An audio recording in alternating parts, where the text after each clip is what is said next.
Bien, bueno, ahí les agradezco a todos la presencia. Tenemos también compañeros del equipo que están presentes. Eh, Previo a comenzar la temática en sí misma, voy a repasar nuevamente algunas cuestiones que habíamos ya adelantado y algunas nuevas sobre las características de los procesos de aprobación de esta asignatura que hemos discutido, conversado con el equipo docente y que ahora les comunicamos a ustedes formalmente en la clase. Voy a pasar a compartir pantalla para ir a la página EVA del curso. Eh,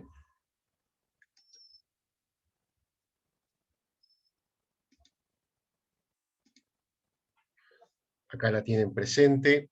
La página EVA del curso ya hemos ido e iremos en lo sucesivo progresivamente cargando los diferentes módulos en los que se divide el curso. Ya está habilitado y mostrado para los estudiantes las características del módulo 1, las temáticas que vamos a presentar, y a su vez están los materiales que nosotros sugerimos leer como lectura.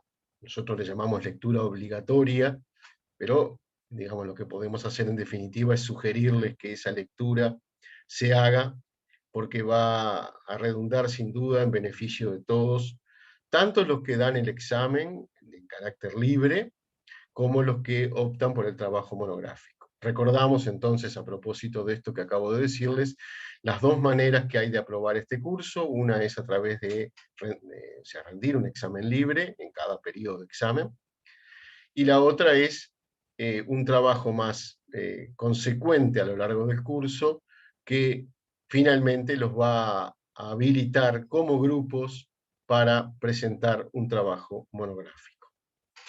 Ahora vamos a hablar un poquitito más sobre eso, no mucho obviamente, pero sí es importante señalar algunas cuestiones. Bueno, acá tienen entonces en la página ya a disposición de ustedes los materiales para que ustedes puedan leer e ingresar en ellos. Les recordamos que la matriculación a este curso es una matriculación a través de EVA, es decir, ustedes, como bien saben, no tienen que inscribirse a este curso en Bedelía, es un curso libre, y nosotros lo que vamos a hacer es un seguimiento a través de la página EVA de las matriculaciones que los alumnos hagan al curso. Entonces deben matricularse. Además, con la matriculación obviamente van a recibir información, novedades, es decir, algún cambio, alguna transformación que se haga por circunstancias que a veces son obviamente no previsibles. Ahí las vamos a informar adecuadamente a través de los foros, perdón, de las novedades, y a través de los foros, a través de las novedades nosotros comunicamos cambios, en fin, resoluciones, lo que sea, y a través de digamos, ustedes tienen la posibilidad de hacer preguntas, etcétera, ya sea a través de la propia página EVA o a través de las direcciones de correo que están ahí y que pueden ustedes usar para comunicarse con cualquiera de nosotros, los que integramos el equipo docente. Eh, ya hemos decidido con el grupo, y para eso voy a ir al cronograma del curso. Ya hemos decidido con el grupo qué temática general qué consigna general es la que va a tener lugar este año para aquellos que se decidan por la elaboración de aquellos grupos que se decidan por la elaboración de un trabajo monográfico. Más adelante tendrán que conformar grupo y tendrán que, a través de esa conformación, subirlo a EVA para que quede constancia de quiénes conforman el grupo y, como les decía la sesión pasada, qué tema eligen, por qué lo eligen y cuál es la motivación para elegirlo, ¿verdad? Eso va a ser recién el 27 de mayo, llegado próximo a esa fecha vamos a habilitar un espacio con un formulario, un template, donde ustedes tienen para llenar esos datos. Volveremos sobre esto desde luego para informarles mejor cuando esté subido. Y para entregar ese formulario donde a nosotros nos quede constancia de, digamos, su inscripción como, o su, digamos, decisión de seguir los pasos para la conformación de un grupo y realizar una monografía como forma de aprobación de este curso. Previo a eso, el 8/4, hay una actividad. Nosotros tenemos 2 actividades a lo largo del año, ¿verdad? Una el 8 de abril, otra el 20 de mayo. Son actividades no obligatorias, pero recomendadas por nosotros. La primera actividad, la del 8/4, también oportunamente abriremos un receptor para que ustedes suban ese trabajo, y ahí voy a explicarle un poquito cuál va a ser la temática, ¿verdad? Y más o menos las características. Para eso voy a volver a la página EVA. Ya está cargado y visible desde hoy las características de la actividad 1, que le llamamos. Y como está dicho ahí muy claramente, la actividad consiste en destacar los principales conceptos manejados en el capítulo ¿Tienen política los artefactos?, que está en este libro, que está colgado, acá está, del libro, de las páginas, está incluso señalada las páginas de ese capítulo, del libro de Langdon Winner, La ballena y el reactor. El libro se encuentra disponible, bueno, lo van a ver ahí, por supuesto, ha sido recientemente cargado. Es un trabajo, como dice acá, tendrá entre 500 y 600 palabras. Ustedes deben escribirlo, obviamente, en cualquier formato, pero cuando esté pronto deben transformarlo en un PDF y subirlo como PDF, esto es importante, subirlo como PDF a un receptor, todavía no está visible para estudiantes, pero acá lo ven en mi página, a un receptor de actividad 1, que se habilitará próximamente. El trabajo tendrá una extensión de 500 a 600 palabras, es de carácter individual, y este trabajo es un trabajo que lo que tienen que hacer es eso, es una especie de lectura atenta, reflexiva sobre este material que les estamos proponiendo, en el cual, como dice ahí, tienen que destacar cuáles son los puntos principales que este autor, Winner, comenta, ¿verdad? Y pueden agregar, a modo de conclusión, sugerimos que así sea, por supuesto, a modo de reflexión final, una crítica o un análisis o una opinión sobre qué entendieron, qué les pareció, si acuerdan, si discrepan, si tienen observaciones, etc. Todo en un formato muy comprimido, si por 500, 600 palabras estamos hablando de carilla y media, más o menos, dependiendo. Obviamente vamos a sugerir que se emplee Arial 12 o Time New Roman 12, interlineado 1,5, es decir, las características básicas, y más o menos eso habla de una carilla, carilla y media. Si esta actividad que ustedes van a subir y que nosotros como equipo vamos a ir corrigiendo, una vez que esté concluida, obviamente, la actividad es correcta, tenemos que satisfactoria ese trabajo que han realizado, por ello van a recibir un punto. No hay notas, digamos, sino actividad correctamente realizada, un punto. Si no se realiza inadecuadamente, no reciben puntuación. Este punto va a sumarse, para aquellos que hagan monografías, va a sumarse a la nota final de la monografía. Como es de carácter individual el trabajo, pongamos que un grupo de 4 o 5 personas, de esas 4 o 5 personas entregan la monografía, etc., pero solo 2 o 3 han hecho la actividad, porque, reitero, no es obligatoria, bueno, esas personas van a tener un punto por cada actividad, en el caso de que fuera correctamente evaluada, ¿no? Van a tener un punto más, pero ya a título individual, no a título grupal. Lo que vamos a calificar a título grupal, obviamente, es la monografía. ¿Por qué es importante hacer estas actividades? Por algo que les voy a comentar ahora y que luego vamos a poner en la página de EVA. La consigna para el trabajo monográfico mediante el cual la generación 2021 va a aprobar esta materia, los que se decidan por el trabajo monográfico, es desarrollos ingenieriles en Uruguay, pasados, presentes y futuros. Con futuro me refiero a proyectos que se están todavía concretando, en fin, que se están estudiando. También eso entra dentro de, digamos, el gran marco de las temáticas a elegir. Vean que es muy amplio, desarrollos ingenieriles en Uruguay. Esto abarca todo aquello en lo que ingenieros participan o participaron para el desarrollo de artefactos, procesos, modalidades nuevas de producción, innovaciones, etcétera, ¿verdad? Que se hicieron, que se están haciendo, que se están haciendo, que se están proyectando, ¿verdad? Pero agregamos este año una especie de subtítulo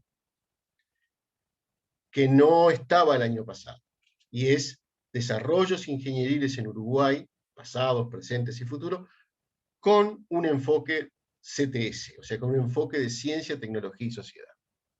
¿Qué significa un enfoque de ciencia, tecnología y sociedad? Que no solamente esperamos de los estudiantes que hagan este trabajo monográfico una descripción, un análisis de esa realización técnica, pongamos el cambio de matriz energética, que es una temática muy frecuentemente transitada por los estudiantes, pero puede ser cualquier otra, digo esta porque fue la primera que me vino a la mente. No solamente vamos a esperar que nos digan cómo es un molino de viento, dónde se instala, cuál es la potencia, cuánto genera, etcétera, sino por qué hay un cambio de matriz energética. ¿Por qué? Apuntando a qué. ¿Qué políticas están detrás de estos procesos? Puede ser esto, puede ser la construcción de una represa, puede ser un proceso de reorganización laboral en una empresa o en un sector industrial, etc. No importa lo que, una forma de construir, una nueva modalidad de generar estructuras para lo que sea, puentes, lo que sea. En cualquiera de los casos, ¿verdad?, que ustedes opten por un desarrollo ingenieril, vamos a solicitar, es decir, es una condición, no es simplemente una sugerencia, que lo hagan con un enfoque CTS. ¿Qué significa un enfoque CTS? Bueno, eso es precisamente lo que vamos a dar a lo largo del curso. Pero una pequeña ventaja que tienen quienes vayan a realizar la actividad 1 o quienes se decidan sin realizarla a leer el libro de Wiener. Este capítulo que elegimos precisamente, ¿tienen política los artefactos?, lo que hace Wiener es analizar una serie de realizaciones ingenieriles, no en Uruguay desde luego, sino básicamente en Estados Unidos. Wiener es un autor estadounidense, donde no solo analiza qué se hace, cuál es el dispositivo, la máquina, el proceso, sino por qué se lo hizo. ¿Para qué se lo hizo? Apuntando a qué objetivos, movido desde qué intereses. Esa es la riqueza de este artículo, que por otra parte, o mejor dicho, ahora es un capítulo de un libro, pero en un momento fue un artículo separado, que es ya un clásico, además, dentro de la literatura CTS, que justamente lo que va sugiriendo Wiener es cómo las realizaciones científico-tecnológicas, ¿verdad?, tienen objetivos precisos que cumplir. Ese es un enfoque CTS. Entonces, ese texto les va a dar una idea, y obviamente el desarrollo del curso, que vamos a ir, digamos, de lo más general, que es lo que vamos a comenzar ahora, en breve, ¿verdad? Algo incluso es una perspectiva histórica, ¿verdad? Hasta ir concretando cada vez más, y acercándonos cada vez más a nuestro contexto nacional, regional, y a nuestra realidad actual. Es decir, vamos a ir desde una presentación histórica, ¿verdad?, de cómo se ha ido desarrollando este vínculo o esta perspectiva CTS, o Ciencia, Tecnología y Sociedad, hacia esa misma perspectiva ya localizada, más específicamente localizada, que obviamente es lo que quizás más nos interese a todos, porque bueno, vivimos este presente, y como ingenieros, o futuros ingenieros en realidad, es necesario que nosotros entendemos que es necesario que conozcan para un mejor provecho profesional de todos ustedes. Este es el objetivo de la asignatura, por otra parte.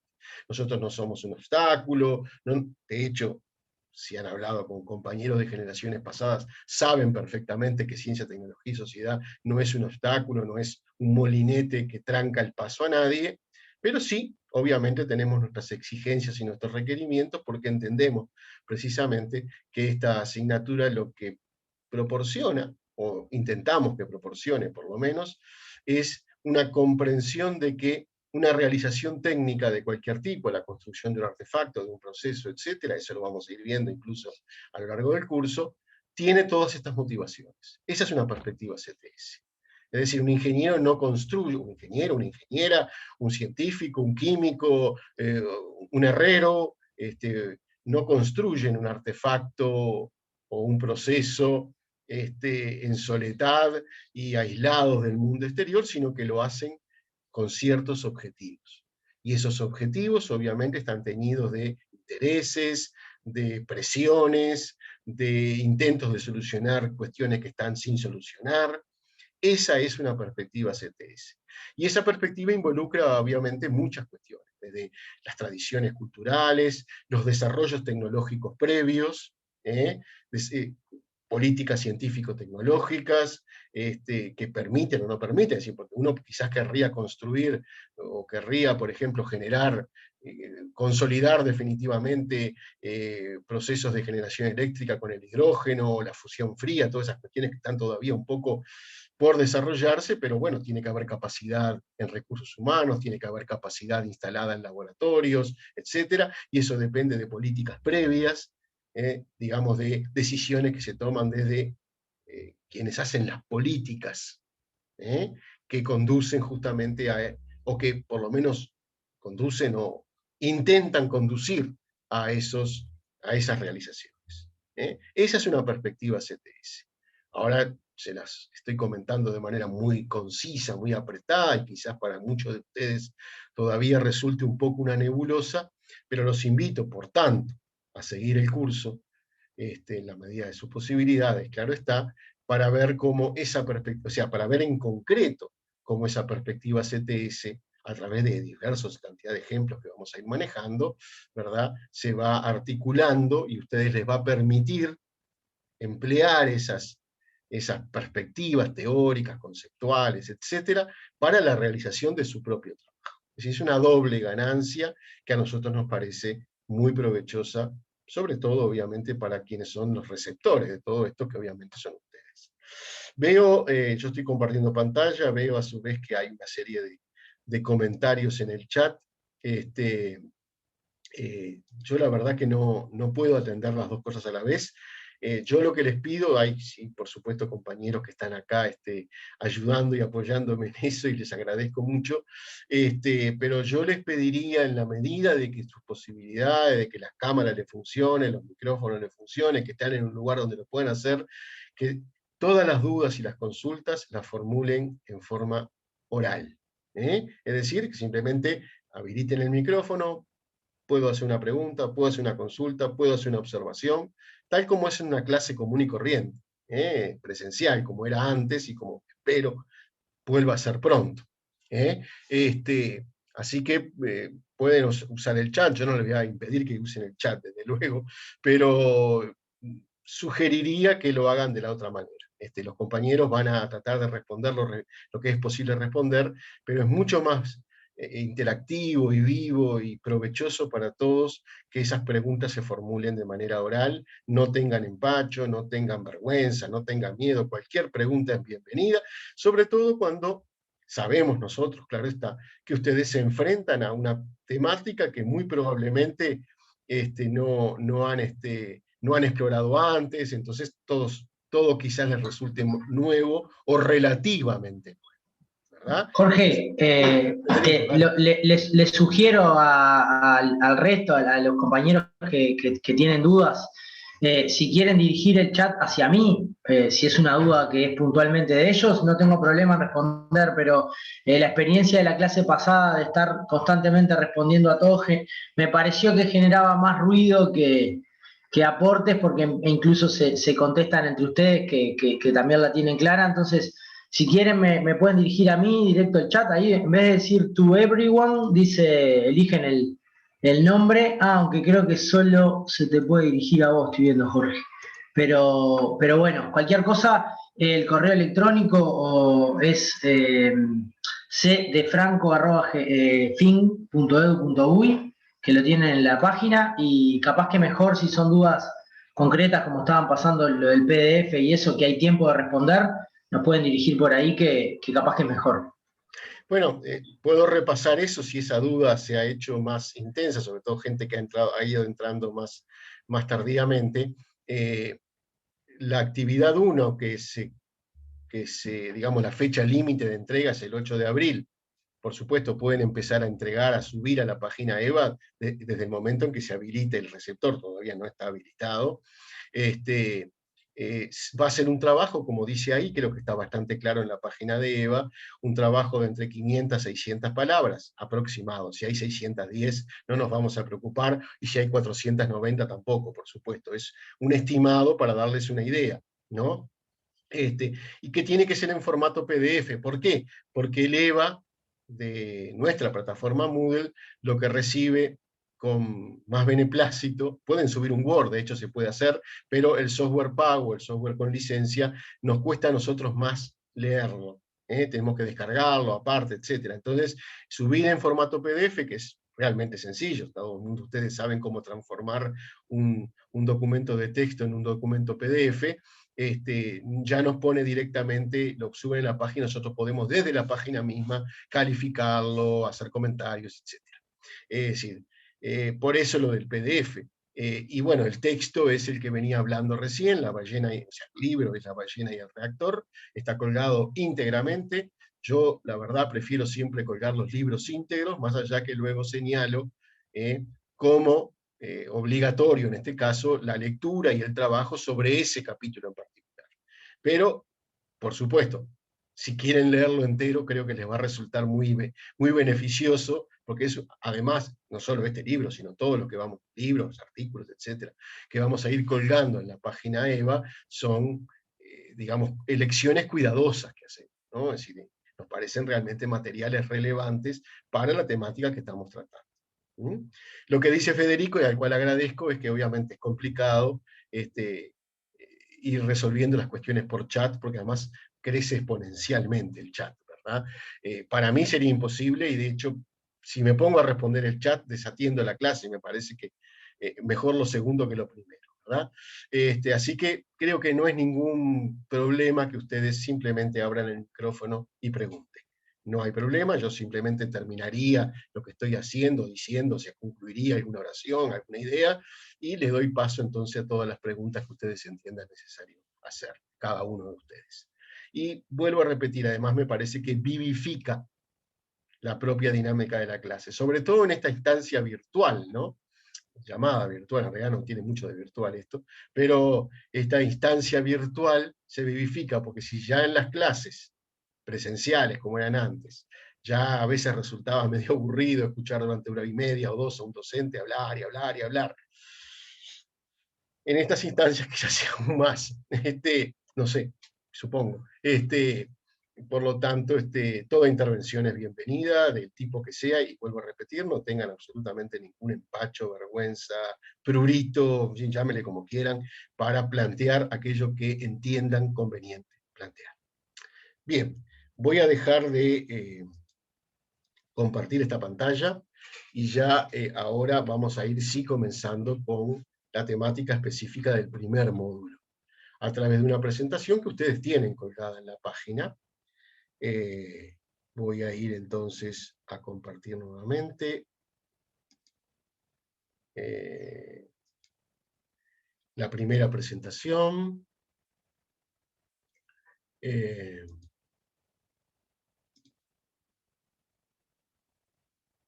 Voy a achicar un poco esto. A ver. Voy a dejar solamente una imagen para que se vea mejor. No voy a quitar completamente la imagen porque es importante que aparezca. A ver, se me escucha bien, ¿verdad? ¿Sí? Sin problema. Perfecto. Sí, Bien, sin problema. Perfecto, muchas gracias. Así que entonces, esperen un poquito, corro un poco más, ahora sí. Esta es la presentación inicial. Esto es lo que nos va a permitir introducir el curso. Luego esto se va a ir nutriendo de más reflexiones, más elementos de análisis, etc. Pero ya desde hace un par de años estoy empleando esta presentación inicial, antes no lo hacía, porque me parece que está bueno arrancar desde lo más básico, sin desmedro de nada, es decir, arrancar de lo básico, arrancar de lo que incluso puede resultar trivial para muchos, esa trivialidad, cuando queda más o menos definida, caracterizada, creo que puede ser provechosa. Entonces, Ciencia, Tecnología y Sociedad, una aproximación a la producción, difusión y apropiación ciudadana del conocimiento científico-tecnológico. Sobre estos temas vamos a hablar en el curso, sobre la producción, sobre la difusión, sobre la apropiación. Tanto la producción de conocimiento científico-tecnológico como la producción que se hace a partir de las realizaciones, obviamente, de esa producción. Las concreciones, a partir de desarrollos científico-técnicos, etcétera, etcétera, etcétera. Una aclaración muy chiquita inicial que luego nos vamos a encontrar más adelante. Esto está en francés, yo se lo voy a traducir de todas maneras. Los términos técnica y tecnología frecuentemente los vamos a encontrar empleados de manera indistinta.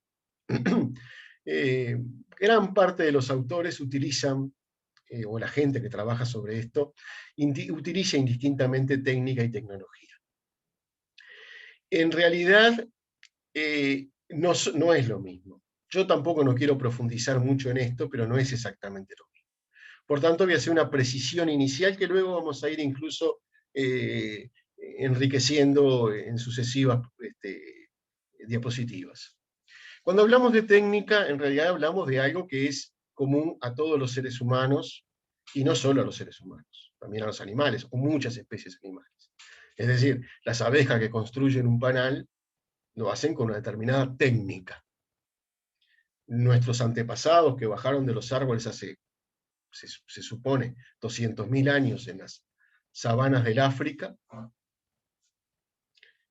tenían sus técnicas de recolección, de consecución de alimentos, es decir, prender un fuego, construir una casa, una habitación o un lugar protegido, cazar a algún animal para alimentarse, en fin.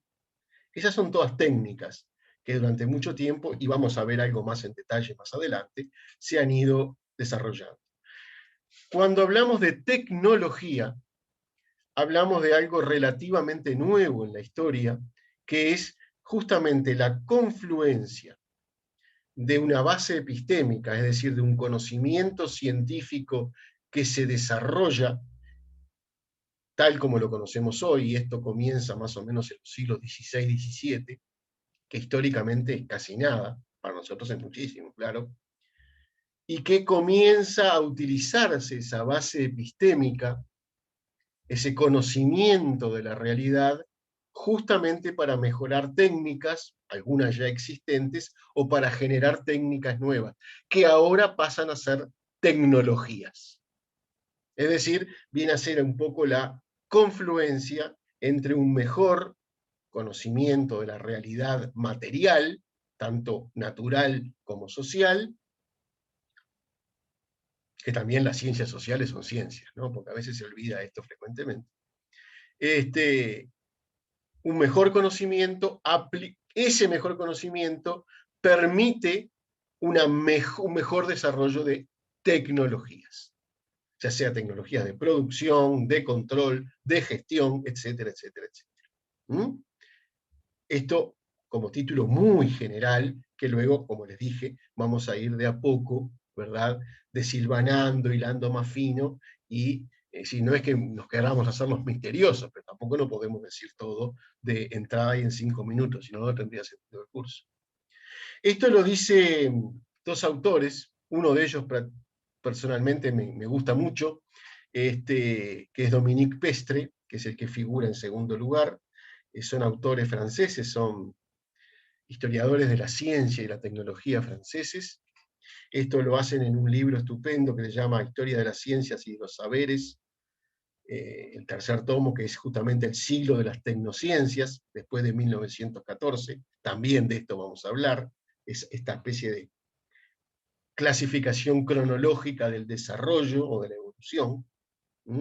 Desarrollo y evolución tampoco son equivalentes ni son palabras similares e intercambiables. Dominique Pestre es un autor, a mi juicio, muy interesante, y dicen, lamentablemente el libro no está en castellano, no sé si alguien lo ha traducido, yo no lo he encontrado, sí está en inglés, pero no tengo la versión en inglés. Entonces, con un gran esfuerzo, la tuve que leer en francés, que no lo manejo apenas un poquitito, pero me pareció que esto es importante señalarlo como entrada, como presentación inicial del curso. Y dice, discúlpeme, va a ser una traducción muy precaria, pero creo que va a quedar más o menos que alguien conoce mejor el francés, quizás le aproveche mejor. Dice. Y dice así, si el siglo XIX fue aquel de la invención de las ciencias, o la ciencia, como autoridad epistémica y política sobre la que reposan, ¿verdad?, los progresos técnicos e industriales, esto también lo vamos a discutir, por supuesto, el siglo que comienza, es decir, el siglo XX, después de 1914, ahora cuando termine esto voy a hacer una pequeña aclaración, el siglo que comienza con la Primera Guerra Mundial es el de la penetración de los saberes o de los conocimientos científicos en los imaginarios, donde todos los aspectos de la vida, en todos los aspectos de la vida social, económica y cultural. Cuando hablamos de cultural no hablamos solamente de escuchar a Bach o ver ballet. Cultural es todo el contexto en el que se inscribe un colectivo social determinado. Es decir, todas nuestras maneras de comunicarnos, de sentir, de compartir o de disentir. Las maneras que tenemos para tramitar esos disensos o esos acuerdos. Los gustos, las expectativas, los horizontes muchas veces compartidos, o la lucha por la contradicción entre diferentes horizontes y objetivos. Y nos señalan así muy brevemente, del poder del átomo al consumismo de la alta tecnología, el high-tech, ¿no? De la cientificación de la guerra a la molecularización de la medicina o de la agricultura. Algo que estamos viendo con el COVID, ¿no? Es decir, cómo los biólogos moleculares pasaron a tener una especie de rol protagónico durante todo este proceso pandémico que todavía sigue. De la afirmación de las ciencias económicas y sociales al monitoreo científico del cambio climático, o el calentamiento climático, raros son los fragmentos o las partes de nuestra realidad que no han sido transformadas por las ciencias, las técnicas y los saberes contemporáneos. Acá nuevamente encontramos esto que les decía hace un ratito. Estos autores usan técnica y tecnología indistintamente, prefieren hablar de técnica. No vamos a hacer ninguna, digamos, no vamos a ser exigentes en que eso sea técnica o tecnología. Yo quise aclarar de entrada porque de esa manera por lo menos queda establecido, ¿verdad?, que hay una diferencia, aunque sería hilar un poco fino y sobre todo para este curso ver o exigir que haya esa distinción. Sobre todo cuando los propios autores y grandes autores como entre otros estos que estamos viendo no hacen esa distinción, no vamos a ser más realistas que el resto. Y voy a cambiar esto de lugar.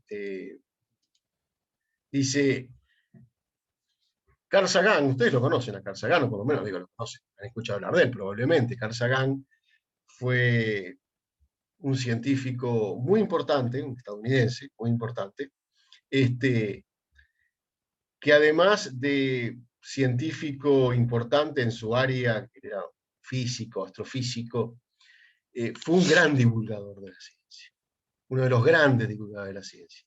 La serie Cosmos, que él inaugura ya hace por lo menos unos 40 años atrás, tuvo un enorme impacto a nivel social.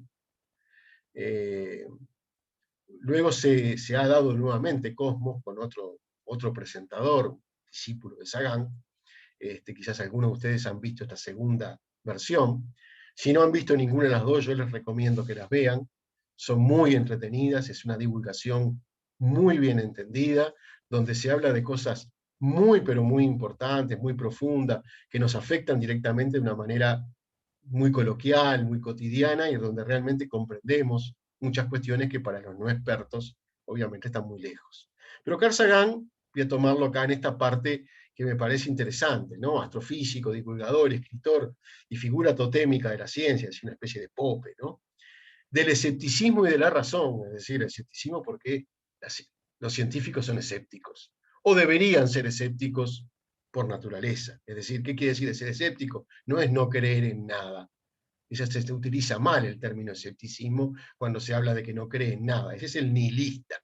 El escéptico lo que hace es, dada una afirmación, dada una expresión, dada una conclusión, lo pone entre paréntesis y lo analiza. Ese es el escepticismo. El escepticismo en las ciencias modernas, pero que tiene su origen mucho antes, ya desde el periodo helénico, hace ya 2000 y pico de años, es justamente lo que es uno de los motores del desarrollo científico. Entonces, Carl Sagan lo dijo quizás mejor que nadie, y lo dijo varias veces. Esto lo puse yo, no es una cita textual, ¿no? Vivimos en una sociedad absolutamente dependiente de la ciencia y la tecnología, y sin embargo, nos las hemos arreglado para que casi nadie entienda la ciencia y la tecnología. Y esa es una receta clara para el desastre. Yo comparto plenamente. Muy modestamente, el objeto de este curso es tratar de que algunos de los elementos que hacen a la producción científico-tecnológica puedan ponerse de manifiesto. Algunos de esos mecanismos de relojería o lo que sea, que quedan frecuentemente ocultos. Cuando vemos el reloj, por eso dije relojería, lo hice a propósito, cuando vemos el reloj vemos su parte exterior, lo mismo cuando vemos una computadora, lo que sea, cualquier aparato que tenemos en casa, vemos lo exterior, pero todo lo que está dentro, todo lo que permite que ese exterior se comporte de determinada manera, eso queda oculto.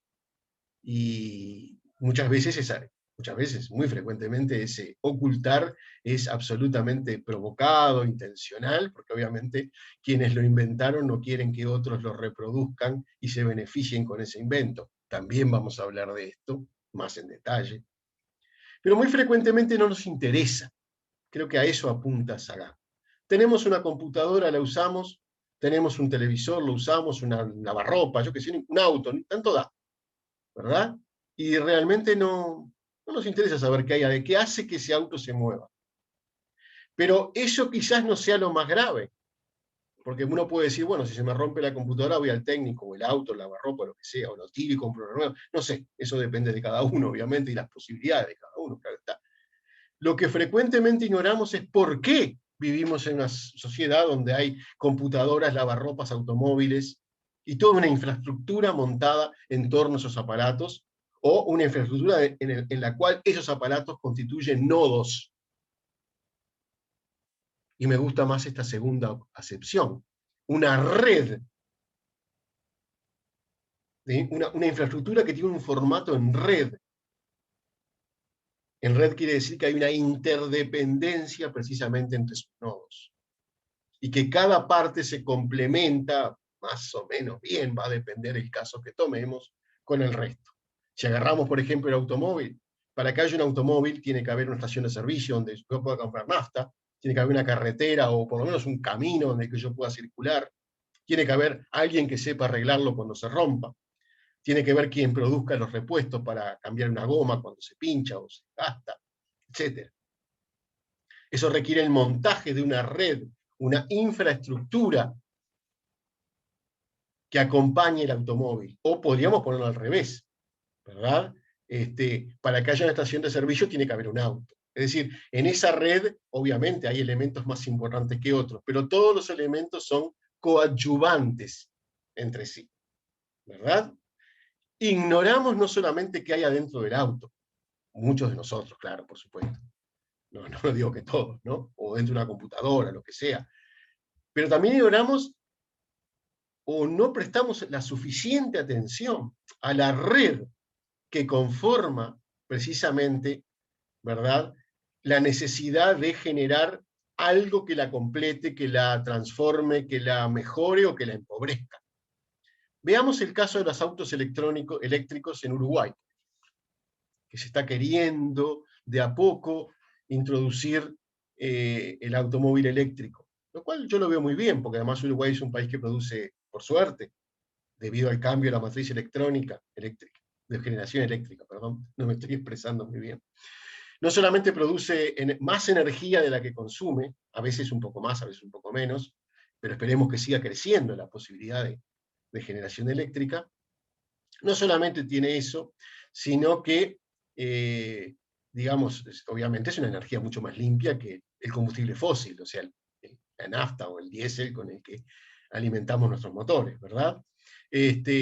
El tema es que hoy yo no compraría un auto eléctrico.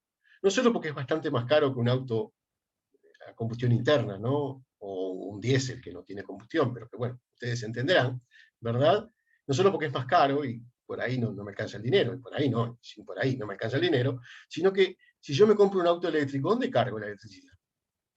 Si yo me quiero ir para Rivera, por ejemplo, a meterme en la zona roja de Harvard, yo no tengo una línea de estaciones de servicio eléctrico. Hay apenas un leve montaje de estaciones de carga a lo largo de la costa sur de Uruguay, o sea, la costa del mar del Río de la Plata y el Océano Atlántico, es decir, de Colonia hasta Maldonado, ni siquiera Rocha. Creo que ni siquiera Rocha, pero no importa, aunque fuera Rocha no todas no cambian. Es decir, faltan nodos en la red para que esa tecnología sea viable.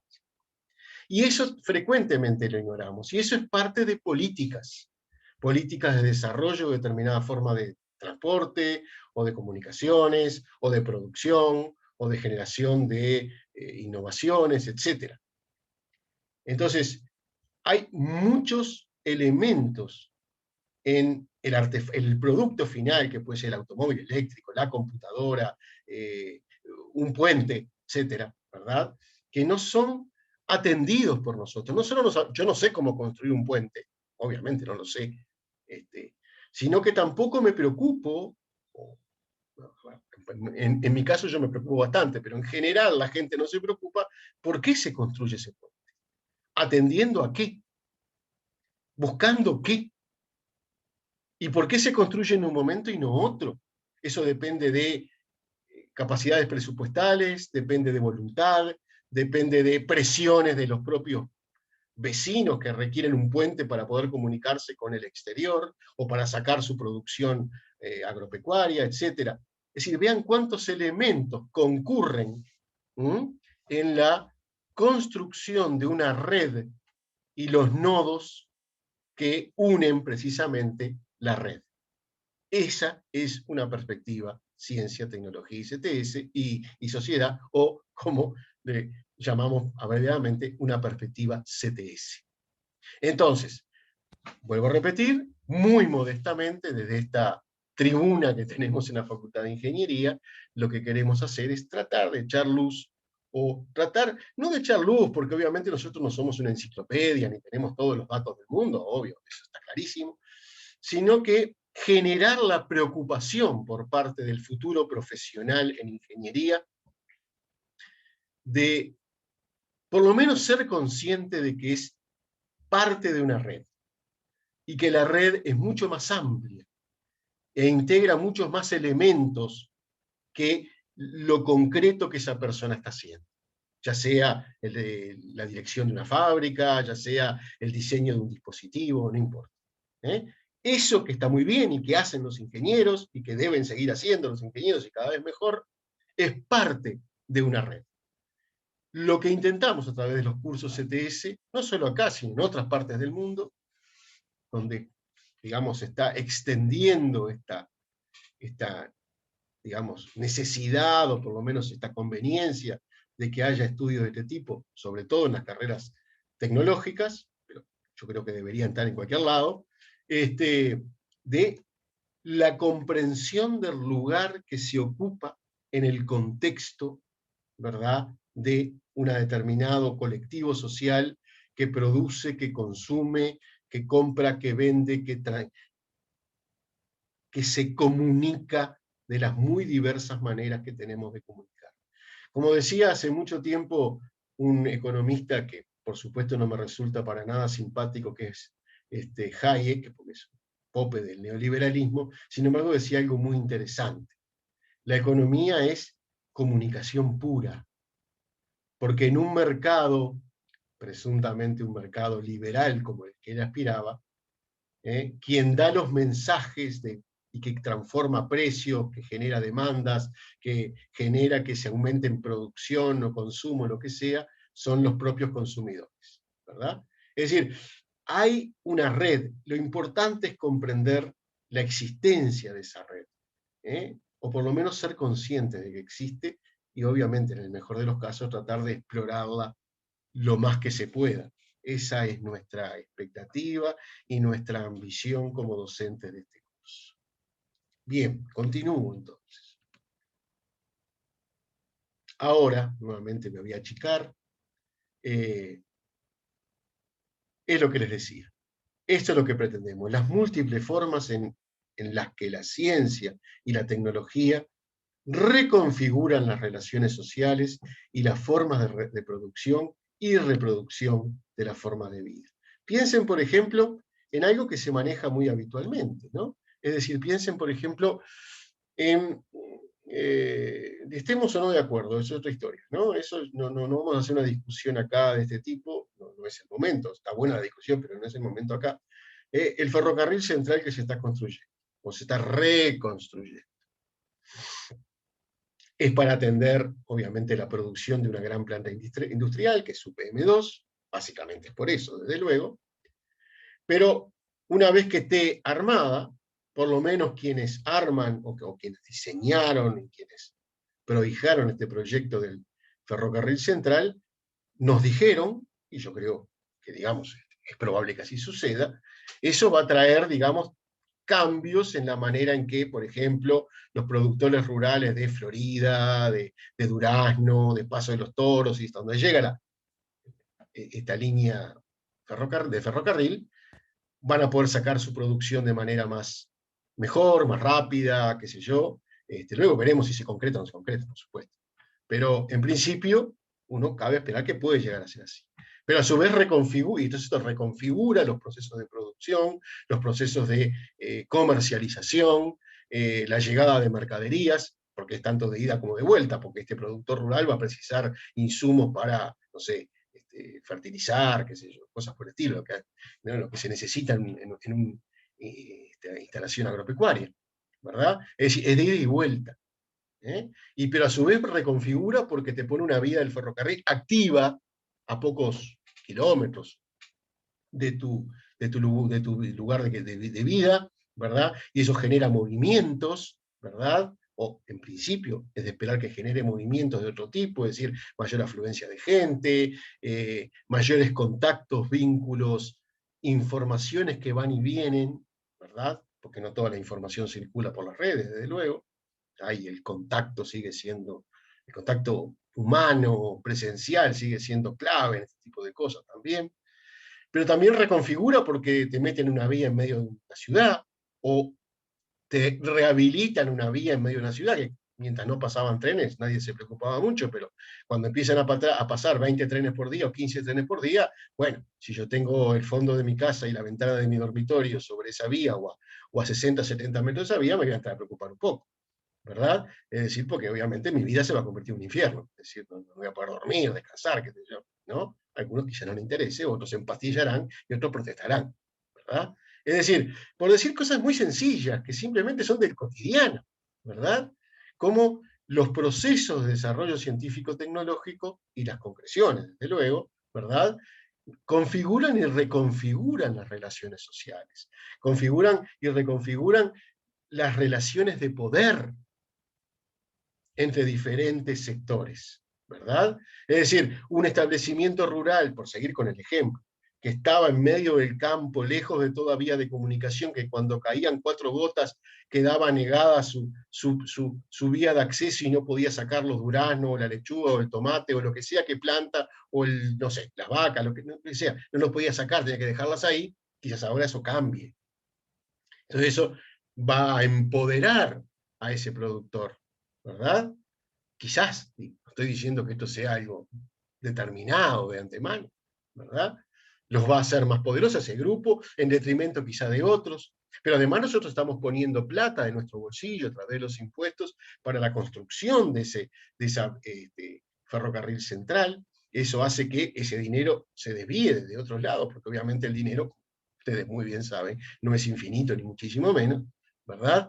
Entonces, digamos, todas estas decisiones de carácter científico, tecnológico, que finalmente van a ser un aparato, es decir, un ferrocarril andando en una vía, y está bueno que así sea, cuántas cuestiones tiene, ¿verdad?, anexas, ¿verdad?, confluyente, condicionando, una y otra cosa. Después hay problemas legales, jurídicos, ustedes saben que ha habido por parte de algunos vecinos de ciudades reclamos en orden jurídico sobre que cambien la vía del tren, que la saquen de allá, cuánto valen los terrenos que se van a expropiar para ampliar la vía, etc. Fíjense cuántos elementos van cambiando, van interviniendo en una transformación tecnológica, a mi juicio, muy interesante, ¿verdad? Pero que, si nos quedamos solo con el tren arriba de la vía, nos estamos perdiendo todo lo otro, ¿verdad?, que hace también al tren arriba de la vía. No sé si me explico, creo que soy bastante claro. Prefiero ser puntilloso y hasta, no sé, digamos, muy trivial, si se quiere, como decía al principio, pero para que quede claro justamente cuál es nuestro espíritu, y a través de algunos casos, desde luego, vamos a tratar de ir desmanejando esto.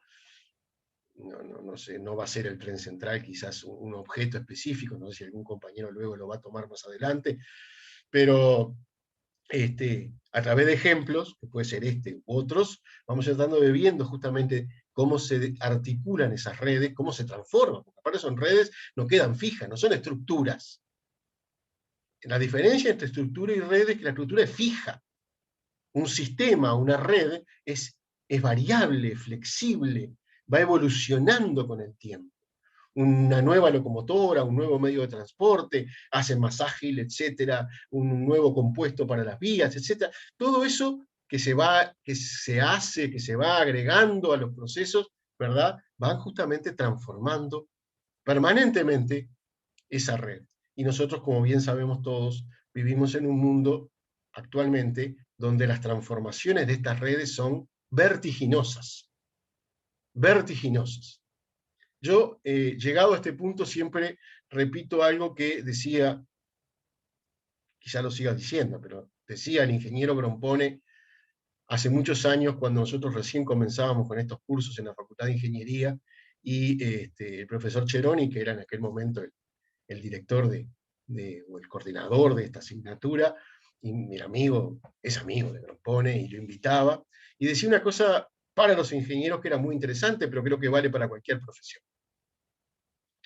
Dice, cuando yo estudiaba, Grompone, como se sabe, tiene unos cuantos años, cuando yo estudiaba ingeniería, la preparación que recibía a lo largo de los 6, 7, 8 años que me mandaba a la carrera, a hacer la carrera, en realidad era una formación que podía más o menos manejarse durante el resto, o sea, con algunos cambios, de luego, durante el resto de mi vida profesional útil. Por supuesto, con actualizaciones, cambios. No estamos hablando de hace mucho, estamos hablando de hace 50, 60 años. Hoy, decía, cuando digo hoy, decía hace como 10, 15 años que decía esto, hoy lo que aprendemos en este momento ustedes como ingenieros sobre estructuras, sobre líneas de transmisión eléctrica, sobre el software, qué sé yo, sobre las cosas que ustedes estudian, quizás mañana ya no esté. Ustedes hicieron toda una carrera basada en determinados artefactos que quizás dentro de 3 años ya no existan más. Entonces lo que tenemos que hacer nosotros o inducir a ustedes como futuros profesionales y hacer nosotros también como profesionales, es saber que vivimos en un mundo, eso es dependiente que te guste o no te guste, ¿no? Pero sabemos que vivimos y que se pueda cambiar o no. De momento es así. Y ser realista es un buen comienzo. Es saber que vivimos en un mundo tremendamente cambiante, vertiginoso en los cambios, y por tanto tenemos que ser consciente de la flexibilidad de las redes en las que estamos insertos. E incluso la finitud o la fecha de caducidad, si se quiere para entenderlo mejor, de las habilidades que hemos ido aprendiendo y ganando a lo largo del tiempo. Es decir, eso es lo que le da a una red la flexibilidad. Vuelvo a repetir, no estoy abriendo un juicio de valor, no digo que sea bueno o malo, que sea deseable o no. Eso en este caso es una discusión que estaría bueno dar, pero que no voy a dar yo.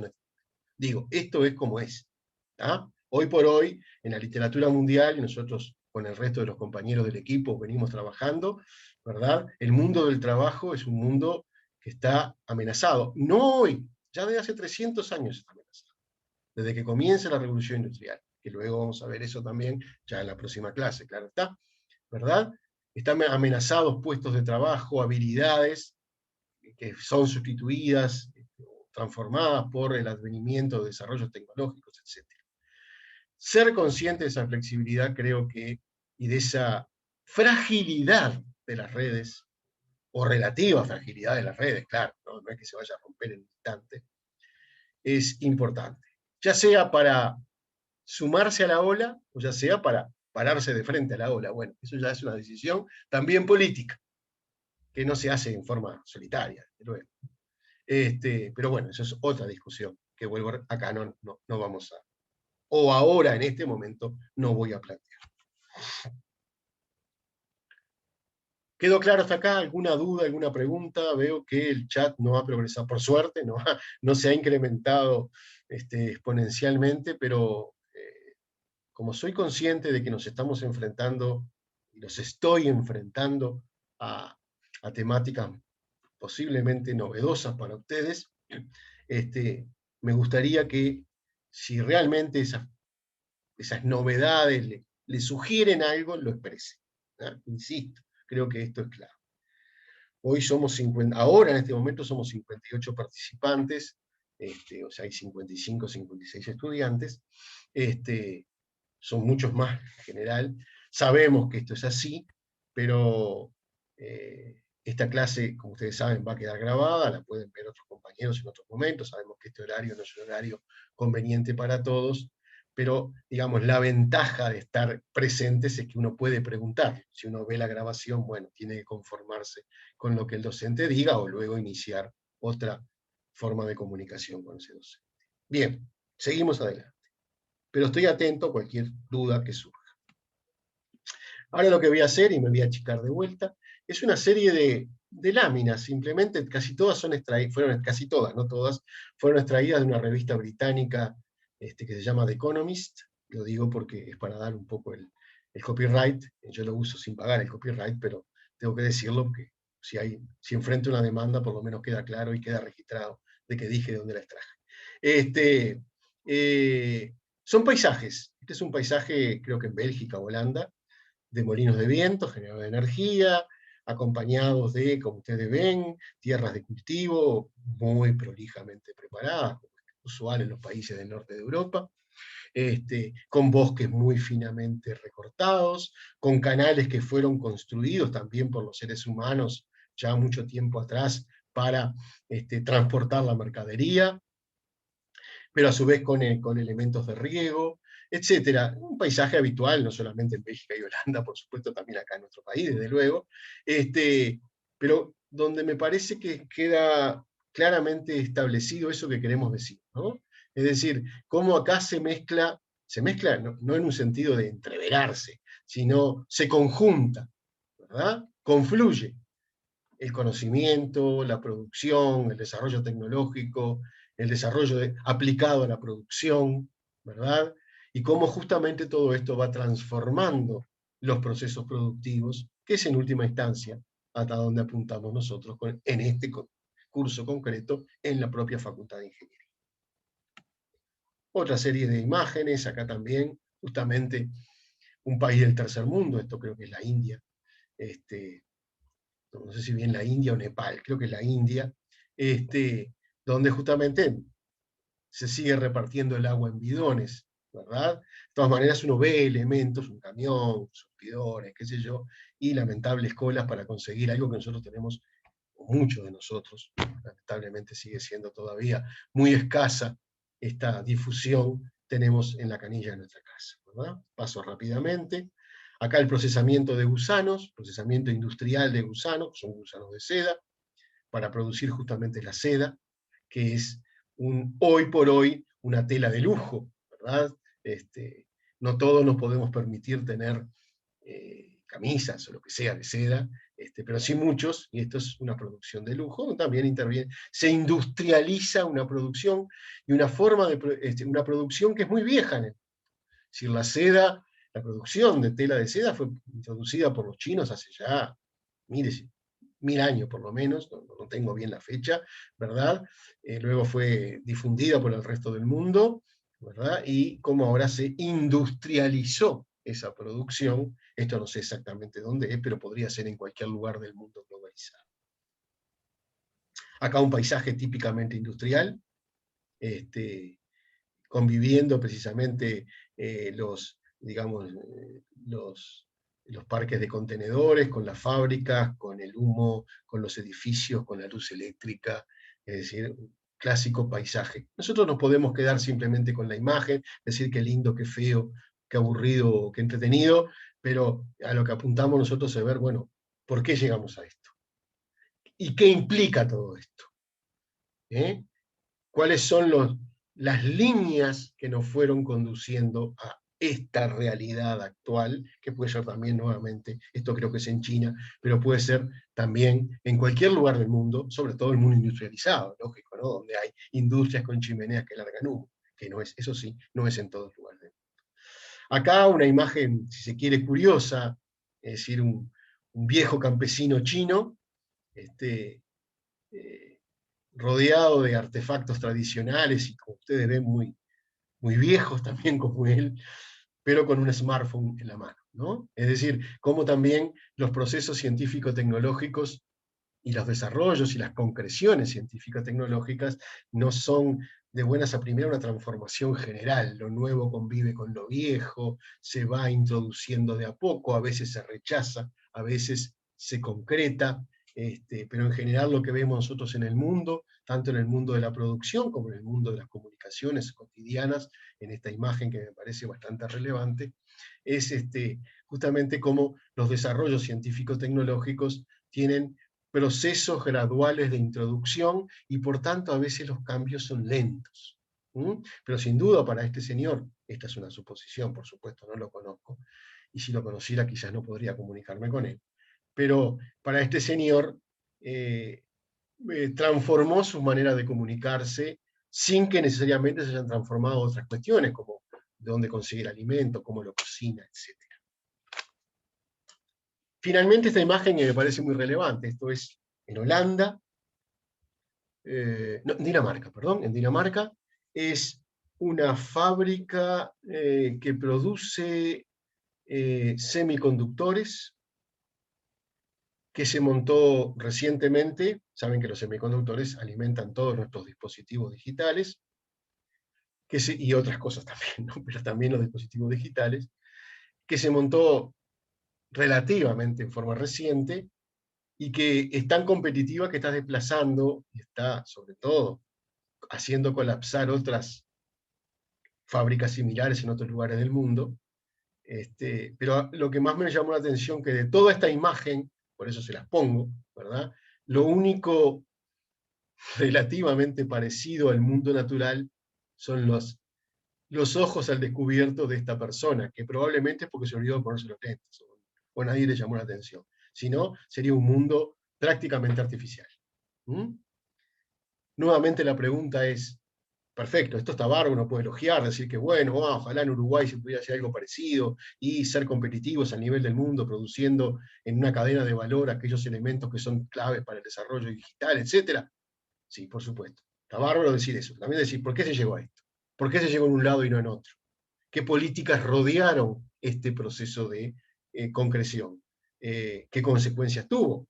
Simplemente como anécdota, esta empresa hace 15, 20 años que está montada, y sin embargo durante los primeros 10 años fue casi un fracaso, que se sostuvo a fuerza de dineros públicos, ¿verdad? Y que recién en los últimos 10 años, por inyección también de dineros públicos, pudo pegar un salto cualitativo importante y constituirse en una empresa líder en el mundo de la producción de semiconductores, chips, esas cosas. Y finalmente esta, que es una cosa que no existe.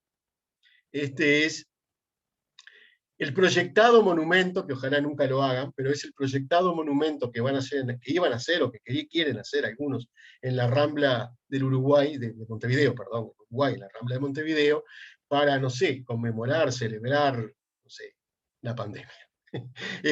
La verdad no lo entiendo mucho, pero yo lo traigo a colación por dos razones. Primero, porque este es un curso que también damos en arquitectura y me pareció interesante que se viera esta proyección y discutirla ya en términos más arquitectónicos, aunque yo no soy arquitecto, claro está. Y por otro lado, para ver necesariamente cómo los seres humanos tapamos lo natural. Perfectamente esas piedras estaban a la vista.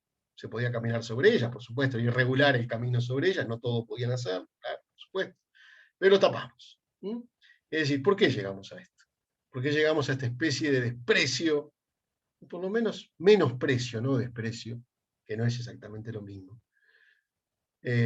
¿Por qué nuestra relación, la civilización occidental y la globalización de los valores occidentales, ¿verdad?, se ha hecho en buena medida sojuzgando y maltratando a la naturaleza con las consecuencias que tenemos a la vista y que vamos a ver ahora rápidamente, ¿verdad? Es decir, cómo hemos convertido nuestra sociedad de producción y de consumo en una sociedad del riesgo. Primero, voy a volver entonces a mi... Quizás lo que voy a hacer es irme de este formato, porque no me gusta seguir achicando y todo. Preguntarnos, queda más chico, pero supongo que en la pantalla se ve igual. ¿Qué entendemos por ciencia y qué entendemos por tecnología? Primero, para por lo menos establecer algunos parámetros de qué estamos hablando de ciencia y de qué estamos hablando cuando hablamos de tecnología. Como toda caracterización, es una caracterización siempre provisoria, siempre incompleta, pero que nos va a servir por lo menos para tener un piso desde el cual hablar con cierta propiedad de ciertos conceptos. Esto lo extraje de un filósofo argentino al cual, la verdad, admiro bastante, que se llama Enrique Dussel. Él vive en México hace mucho tiempo, es una persona muy mayor. Tuve, por suerte, ocasión de asistir a alguna clase de él en la Facultad de Ciencias Sociales hace un tiempo. Y nos da unas definiciones muy básicas, ¿no? En este libro, La ciencia y la tecnología en el proyecto de autodeterminación nacional, en un libro que hizo UNASUR, que era una asociación que creo que existe, pero ya casi declinando, cuando, digamos, de alguna manera UNASUR era un proyecto, cuando había una dominancia política de los gobiernos progresistas en América, y luego eso fue declinando. Bueno, en fin, hay toda una discusión aparte que no voy ahora, me iría muy lejos si la trato. Pero bueno, entre otras cosas, UNASUR, además de coordinaciones de tipo político, etc., también promovía ciertas reflexiones en torno a por qué es necesario el desarrollo de la ciencia y tecnología para el desarrollo de las naciones subdesarrolladas o de ingresos medios, como se supone, por ejemplo, es el Uruguay. Y dice Dussel, la ciencia es un conocimiento explicativo de lo real a partir de teorías. ¿Sí? Explica lo que sucede, lo que hay, lo que vemos en el mundo material, natural y social, a partir de teorías. ¿Qué son las teorías? Suposiciones. Suposiciones fundamentadas. Es decir, suposiciones que tienen un fundamento empírico. Que pueden ser erróneas, que pueden cambiarse mañana, que así es la ciencia, no hay certidumbres, pero eso es lo que mejor tenemos de conocimiento actualmente. Eso es la famosa episteme, que hoy tenemos por tal, es decir, el conocimiento más sólidamente garantizado, que es tan sólido como que aparezca una nueva evidencia que lo tire abajo. Bueno, esa es la realidad científica. Esas explicaciones, a través de teorías, conjeturas, hipótesis, etc., las cuales son a su vez el horizonte a partir del cual se interpretan los eventos, los hechos reales.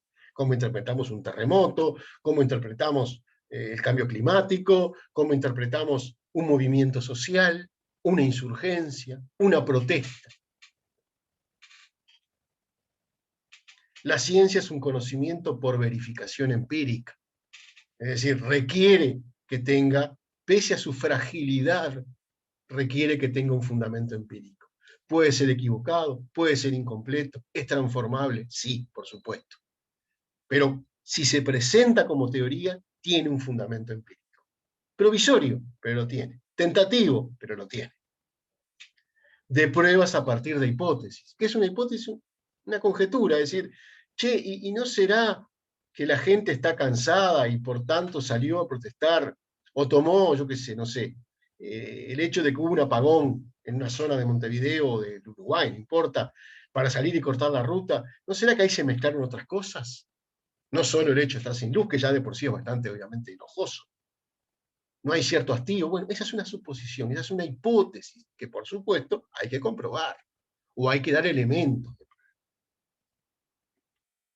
Y continúa Dussel, la verdad de la ciencia, si partimos del supuesto de que la verdad es la actualización en el cerebro, es ese razonamiento que estamos haciendo, es una construcción neuronal de lo real, una construcción neuronal para comprender lo real, la realidad material, para mejorar, para manejarlo y gestionar así la vida humana en el horizonte individual o comunitario. Conocimiento que nunca se adecua del todo a la realidad, y en virtud de esto, la distancia entre la realidad y la ciencia va a permitir un progreso histórico de la ciencia. Esa es la fragilidad de toda teoría y a su vez su fortaleza, no como teoría, sino como parte también de una red que es el sistema científico, uno de cuyos nodos es esa teoría, que puede ser mañana cambiado, pero que quizás es cambiada, quizás, no necesariamente, por otro nodo que la fortalece aún más esa red. Pero nuevamente caemos en el concepto de red. Es un concepto que en lo particular a mí me gusta mucho, que fue introducido en los estudios CTS, no es que inventó el concepto de red, ni mucho menos, pero fue introducido en los estudios CTS por un, yo no sé cómo llamarle, es bastante incalificable, pero un filósofo francés que se llama Bruno Latour, y del cual vamos a, y otros, ¿no? Calón, Latour, etc., son una escuela francesa, pero también hay de otros países, desde luego, que vamos a ver alguna cita de Calón y de Latour, vamos a verla en la siguiente presentación, que va a ser, desde luego, la clase que viene. Esta es una idea compleja, pero creo que queda claro de qué hablamos cuando hablamos de ciencia. Una construcción tentativa para intentar explicar la realidad. ¿Y explicarla por qué? Para conformarnos solo con la explicación, bueno, algunos con la satisfacción de la curiosidad les alcanza. Pero en general, sobre todo la ciencia moderna, que es la ciencia que comienza a construirse sobre estas bases a partir del siglo XVI y XVII, no solo es para satisfacción de la curiosidad, que es absolutamente legítimo, sino para hacer cosas con este conocimiento. Es decir, para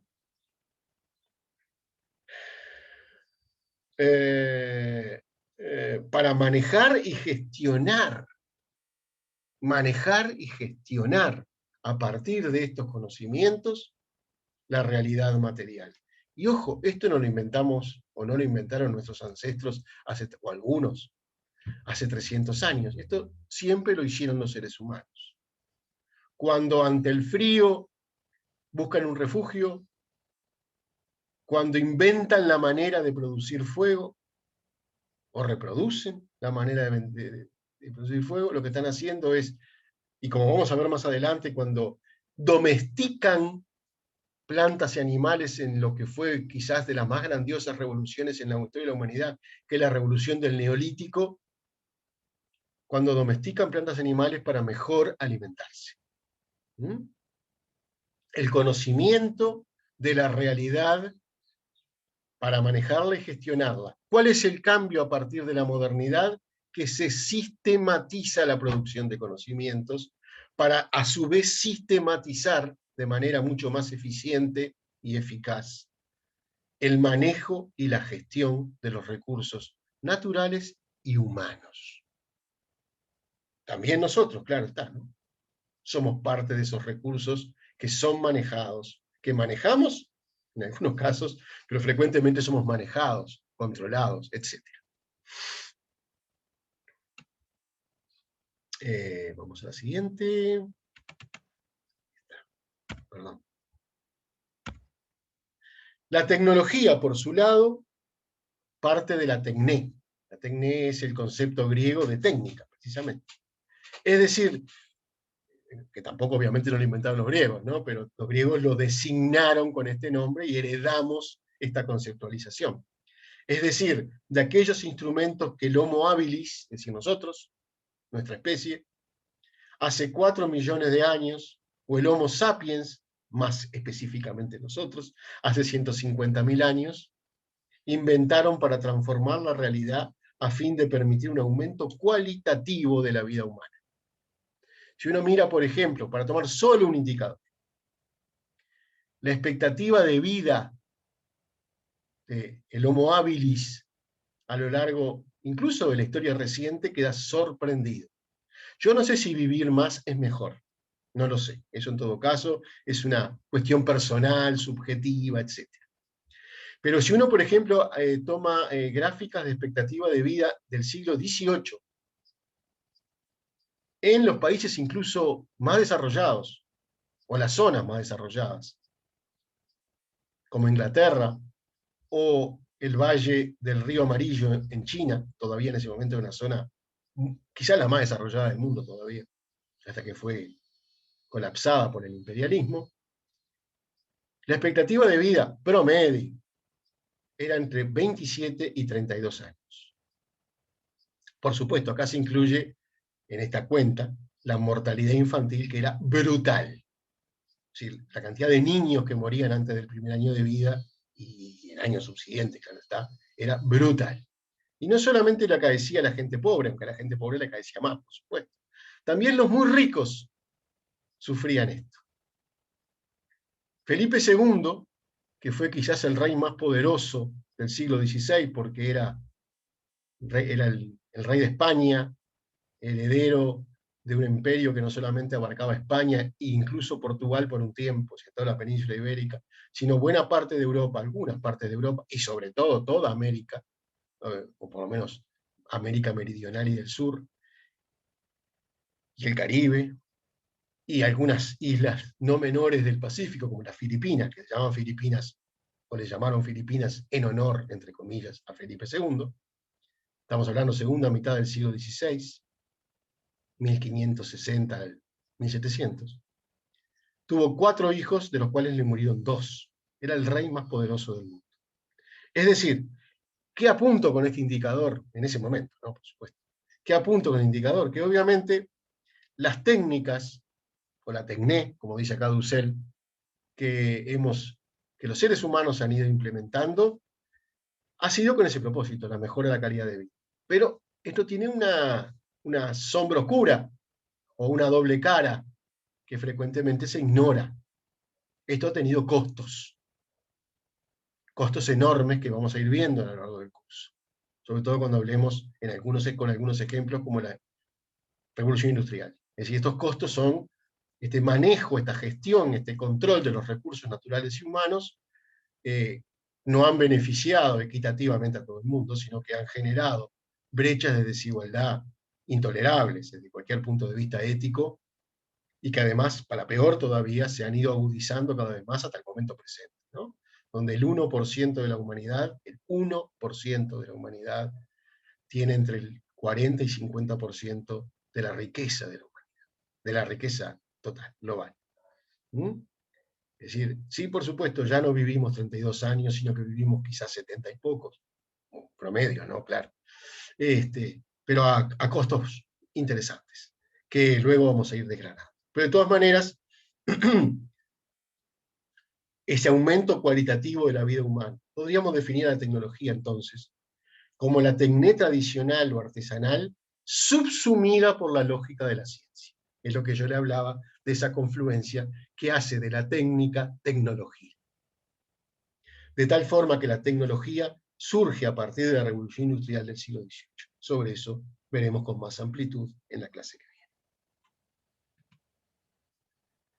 Sin embargo, el desarrollo científico-tecnológico no es gratuito, y es lo que les decía recién. Hay autores como Ulrich Beck, del cual vamos a ver una cita ahora, sociólogo alemán, que hablan de la sociedad del riesgo. Y nuestra sociedad tiene muchos riesgos.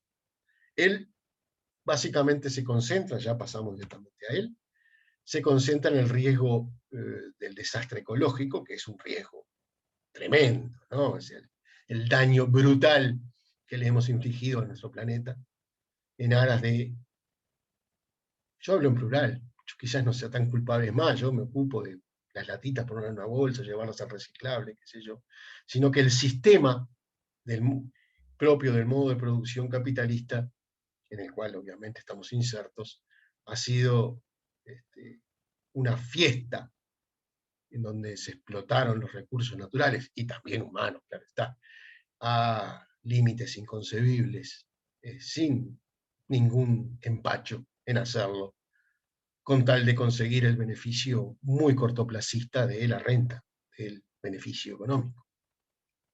Y dice Ulrich Beck en un libro que ya tiene algunos años, de 1986, su edición original, dice: contra las amenazas de la naturaleza exterior hemos aprendido a construir cabañas y acumular conocimientos, la tecné. Por el contrario, estamos entregados casi sin protección a las amenazas industriales de la segunda naturaleza incluida en el sistema industrial. Los peligros se convierten en polizones del consumo normal. Polizones son los colados, ¿no? El polizón es el colado, que se cuela en un barco, en un tren o en una fiesta. Ese es el polizón. Viajan con el viento y con el agua, están presentes en todo y atraviesan con lo más necesario para la vida todas las zonas protegidas de la modernidad. Están controladas tan estrictamente, donde tras el accidente están excluidas la defensa y la prevención, solo queda como actividad aparentemente única negar. Negamos. O mejor dicho, no es que neguemos, o es una forma de negación no darnos por enterados. No tengo conocimiento, como decía un célebre ministro a la salida de la dictadura. Negar, una tranquilización que da miedo y que desarrolla su agresividad a medida que los afectados quedan condenados a la pasividad. Nosotros. Este resto de actividad a la vista del resto del riesgo existente realmente tiene en la inimaginabilidad e imperceptibilidad del peligro sus cómplices más poderosos. Creo que también es propósito de un curso de CTS poner esto de manifiesto. Por supuesto, no solo de los cursos de CTS, está claro. Esto debería ser una actividad política. Pero como un curso también es una actividad política, en el sentido amplio de la palabra, ¿no? No estamos diciendo voten esta lista o sean de este partido, no. Es una actividad política en el sentido que estamos tratando de comprender y por tanto estamos transformando la realidad que nos toca vivir, o intentando transformarla, claro está. Es poner de relieve este tipo de cosas. Poner esas redes precisamente, esa conformación de redes que han llevado a esta realidad que ahora nos toca vivir. Como siempre me estoy quedando corto de tiempo, porque ya faltan 15 minutos para que termine la clase y creo que me da la impresión de que recién empecé. Y acá hay algunas imágenes que voy a pasar rápidamente. El satélite cayéndose arriba de un tipo que no lo puede creer. Todos los insecticidas que se usan, de los cuales el glifosato, por ejemplo, en Uruguay ha campeado durante tanto tiempo. Me acuerdo que había propaganda, publicidad sobre esto, ¿no? El Roundup, se llamaba, o se llama, no sé todavía, que es un veneno puro y duro, ¿no? Solo para algunas plagas, sino para todos.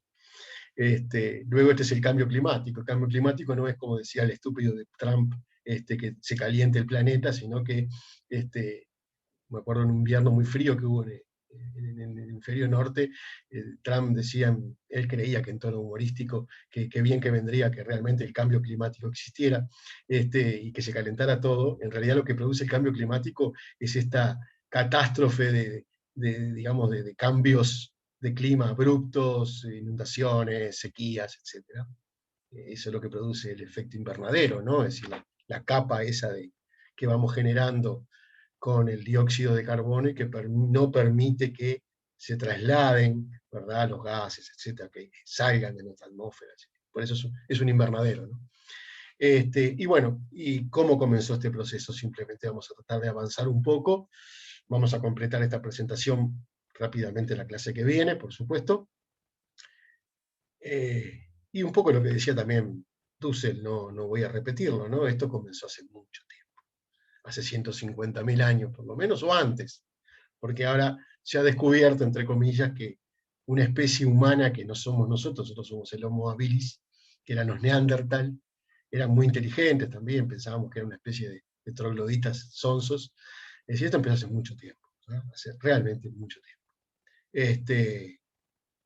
Y acá está justamente un aspecto que quería llegar, me parece interesante, que es justamente la revolución del Neolítico, ¿no?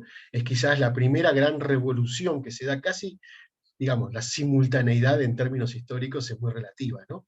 Pero se da con bastante simultaneidad o sincronicidad, si se quiere, en muy diferentes lugares de la Tierra, del planeta, aún presumiblemente entre aquellas culturas que no tenían contacto entre sí. Es como en el término de 1000 años, es mucho 1000 años, pero bueno, históricamente hablando de la humanidad no es tanto, si contamos que tenemos 200.000, es una pequeña fracción, se da este salto cualitativo que significa la domesticación de animales para uso y consumo humano y de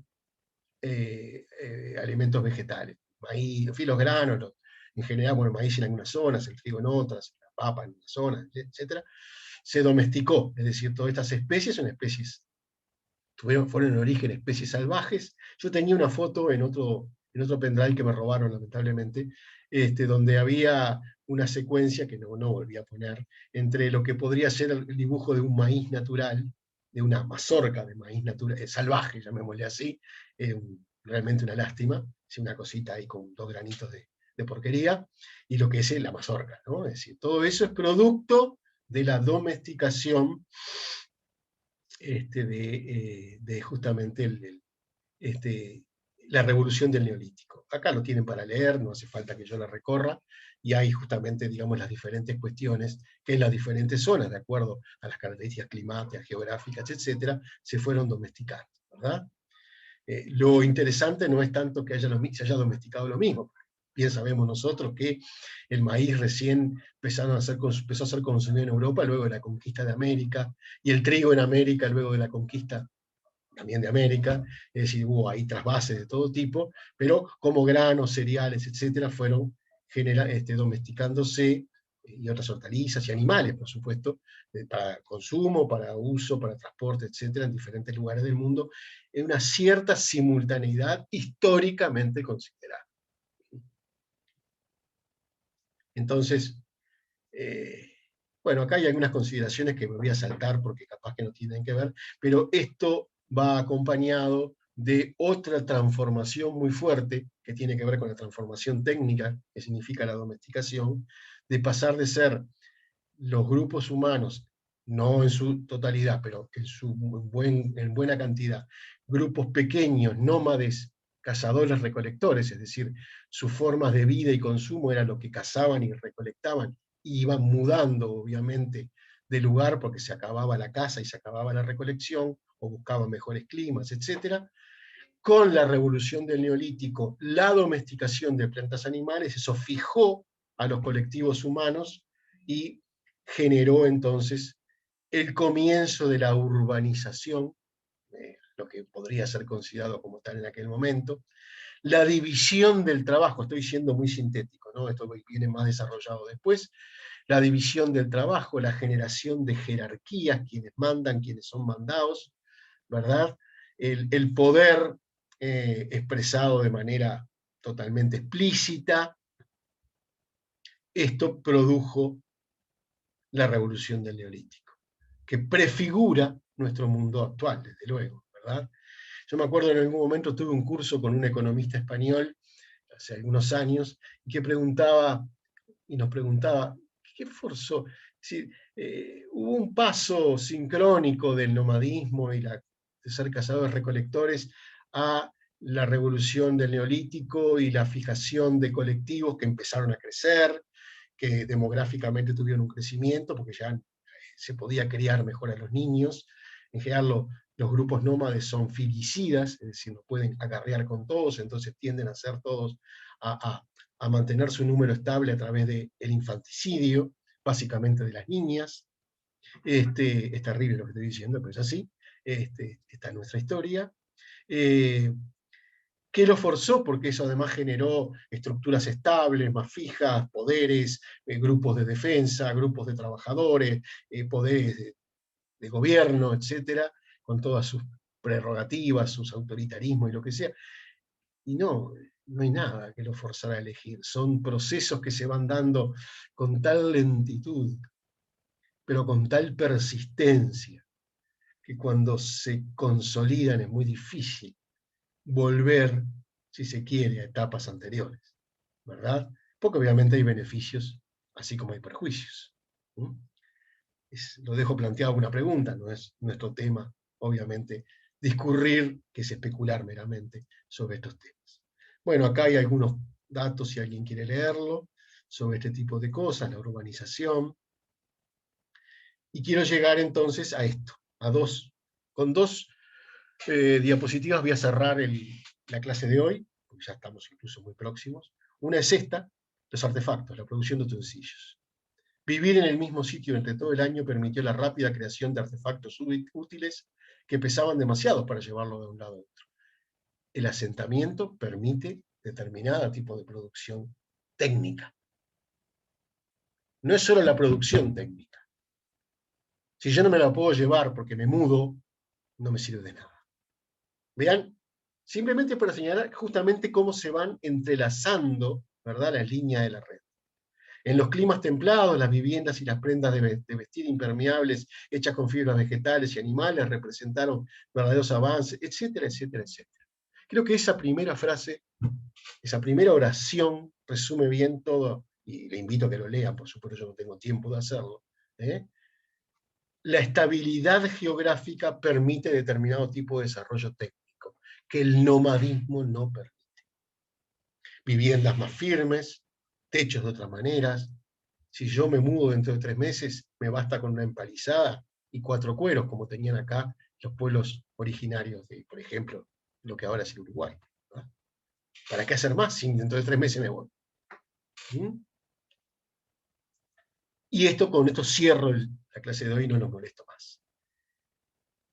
Los artefactos intangibles. El comienzo del trabajo de producción, no del artefacto en sí, sino del diseño, lo que está antes de la producción. En los climas templados era importantísimo saber cuándo había que plantar. Esta necesidad concentraba la atención de los movimientos estacionales del Sol, la Luna, los planetas. Por eso es la primera ciencia, la astronomía, porque es la que regula este tipo de cosas. Las fiestas, el goce, la reproducción, la cosecha, la siembra.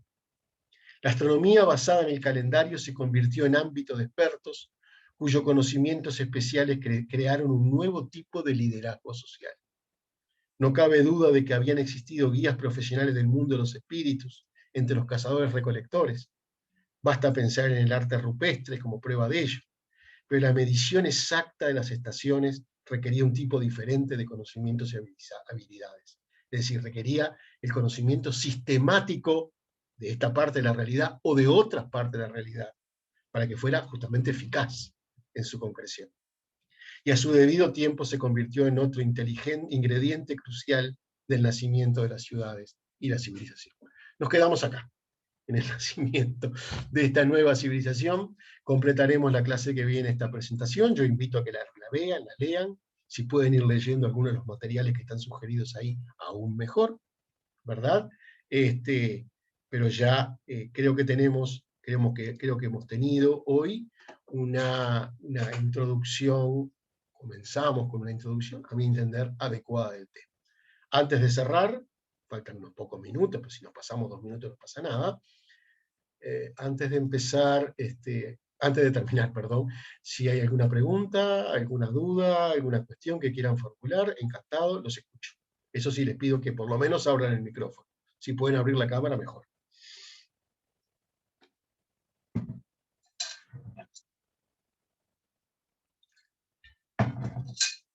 Y aprovecho para tomar un mate también, que las clases no lo permiten. Hubo algunos compañeros, Jorge, que me consultaron por el correo un par de cosas y de todas formas, tanto Jorge, Gustavo, Roberto como yo, creemos que el correo electrónico para cualquier duda que tengan a lo largo del semestre es la mejor manera, más allá de que en las clases puedan también comunicarse, como dice Jorge, así que bienvenida esa participación. Bien. Roberto, ¿algún comentario que quieres hacer? No, de mi parte, bueno, excelente, creo que. Bueno, gracias. Nada en particular, digamos. Bien. Bueno, entonces, habiendo estas consultas, que bueno, veremos cómo responderlas, cómo procesar esas respuestas, y bueno, invitándolos entonces para el jueves que viene, ya les digo, vamos a terminar con esta presentación, quedan 4 o 5 diapositivas relevantes, que sin embargo nos van a llevar por lo menos la mitad de la clase, porque vamos a dejar planteadas las preguntas que sí, entonces pasaremos a responder a continuación con otra presentación ya en la clase que viene. Así que bueno, muchísimas gracias a todos, dejo de grabar y a su vez me despido de ustedes y de mis compañeros del equipo docente, han sido ustedes muy amables. Muchas gracias.